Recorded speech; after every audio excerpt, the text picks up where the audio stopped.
in Alabama. I wouldn't wish this on anybody.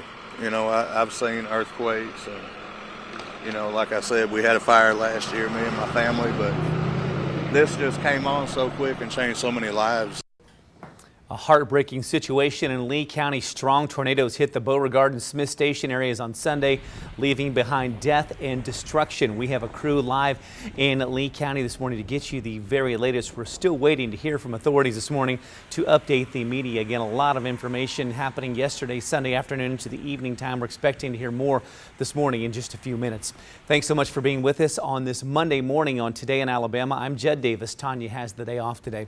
We continue to follow what's happening in Lee County, where search and rescue efforts will resume later this morning after Sunday's deadly tornadoes. This morning, we know at least 23 people are confirmed dead. We're fearing that number could go higher as crews head out this morning. WSFA 12 News reporter Bethany Davis is live in Lee County. She is at Beauregard High School this morning, kind of the command center for the media. And Bethany, what's the latest this morning? Yeah, well, we're still waiting for the very latest. We understand emergency personnel will be here to give us an update on what they've learned overnight and how they intend to attack the search and recovery and rescue and cleanup efforts as the sun comes up this morning. We do know that several people are still missing this morning, so that 23 death toll could continue to rise as crews get out and start to get to work later this morning. They really had to call off the search last night. All of the efforts had to be stopped because things got a little bit too dark and too dangerous. But I can tell you that as the sun starts to come up this morning, it's really not as bright as we're typically used to seeing at this time of the day. So, and a lot of clouds here, and there are a lot of just kind of a dreary, cold morning here that might actually make an impact in the search and rescue efforts. I want to give you an update on the roads that are closed. The hardest hit areas, Lee County roads 38 and 39, obviously. Lee County Road 11 and Highway 51 is kind of where those diversions are set up. We drove through there. I can tell you that there are officers there that are stationed there. There are roadblocks in that area, making sure that you cannot pass. So make sure that you avoid that area. Also, Lee County Road 721, 294, and 293. A lot of people still dealing with a lot of debris, a lot of trees across the road. So those roads are just too dangerous to get through. They have roadblocks. They have officers that are stationed there, making sure that nobody comes through there before emergency personnel can get in there, get those areas searched and cleaned for now. So we are awaiting news any minute now to get an update of how things will be attacked as we move forward. We know that a lot of the emergency personnel and rescue crews were stationed at a middle school that's just a few miles down the road here, and they were deploying. They were going to get a quick briefing before they deployed this morning, so we expect to get that information here any minute now, guys. And Bethany, you mentioned on the drive-in, of course, it was dark when you guys arrived this morning at Beauregard High School, but even on the drive-in, you said you can see some of the damage. I know authorities are encouraging folks to try to stay out of those areas for their safety, right?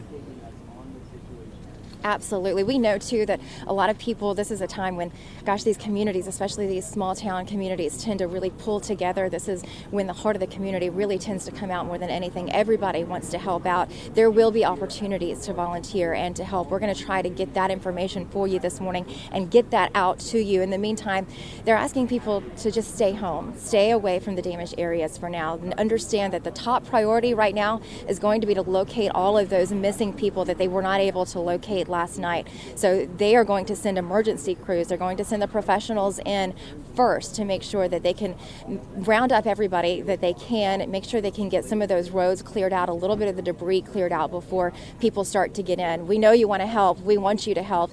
We love that so many people always want to help and step up, but we need to have a little bit of patience here and make sure that the conditions are as safe as they can be. Yeah, like you mentioned, Bethany, folks always wanting to help. I had several folks on our Facebook page say they live in Wetumpka and they know what it's like to have tornado damage, so they wanted to come help. So as soon as we get that information, Bethany will pass that along to us, and we will let you know how you can help. So many generous folks in our area. So as soon as we get that information, we will let you know how you can help. It is 6:37 right now. It's going to be a grim reality for some families who already know they've lost a loved one. The Lee County coroner again tells us the victims range in age from 6 years old to their 80s. Family members on the scene Sunday identified one of the victims as an 8-year-old girl. They tell us she was visiting friends at the time.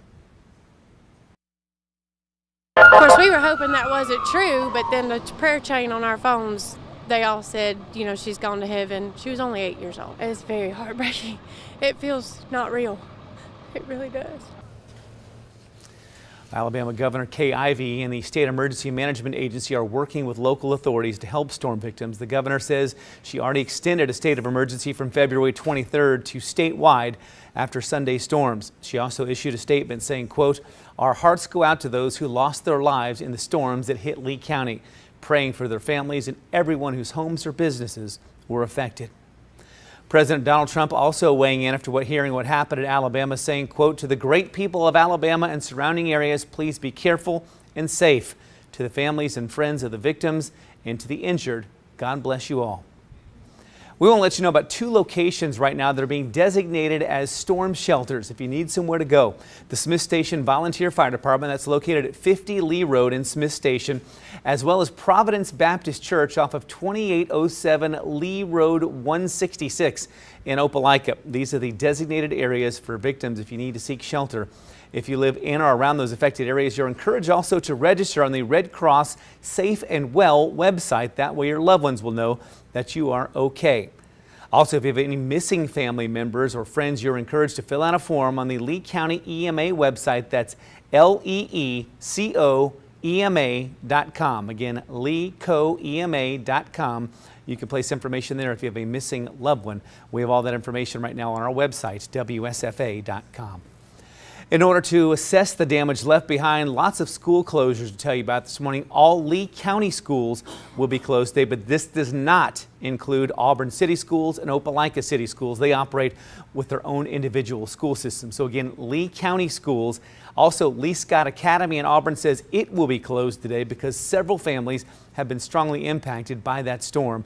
We've also learned just to be safe and cautious. Macon County schools have also decided to close today. We're told there's a lot of debris, things in the road, making getting to and from locations very difficult and possibly dangerous. So Macon County schools will be closed as well today because of a lot of debris out there on